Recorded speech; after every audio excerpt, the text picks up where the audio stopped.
ಹರೇ ಕೃಷ್ಣ.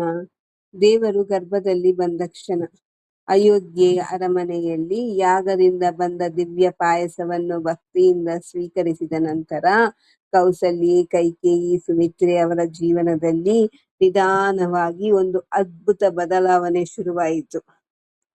ಕಾಲವು ಮುಂದೆ ಸಾಗಿದಂತೆ ಅವರ ಒಳಗೆ ಜೀವ ಮಾತ್ರ ಅಲ್ಲ, ದೈವಿಕ ಶಕ್ತಿ ಬೆಳೆಯಲಾರಂಭವಾಯಿತು. ಅವರ ಹೃದಯದಲ್ಲಿ ಒಂದು ಶಾಂತಿ, ಪವಿತ್ರತೆ, ಅಳತೆ ಇಲ್ಲದ ಆನಂದ ತುಂಬಿತು. ತಥಾ ಕಾಲೇನ ಮಹತಾ ರಾಜಪತ್ನ್ಯಾ ಯಶಸ್ವಿನಾ ಗರ್ಭಾನ್ ಧಾರಯಾಮಾಸಸ್ತು ದೇವಗರ್ಭಾ ಸಮುದ್ಭವಾನ್. ಕಾಲ ಕಲಿಯುತ್ತಾ ಅವರಿಗೆ ದಶರಥ ಮಹಾರಾಣಿಯರಿಗೆ ದೈವಿಕ ಗರ್ಭವನ್ನು ಧರಿಸಿದರು. ನಮ್ಮೊಳಗೆ ಸಾಮಾನ್ಯ ಮಗು ಅಲ್ಲ, ಸ್ವತಃ ದೇವರು ನಮ್ಮೊಳಗೆ ವಾಸಿಸುತ್ತಿದ್ದಾನೆ ಎಂದು ಅರಿತುಕೊಂಡರು.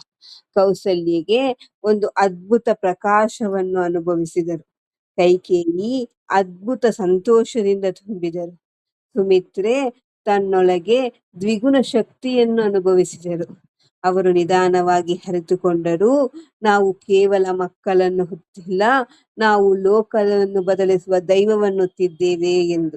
ಹರೇ ಕೃಷ್ಣ.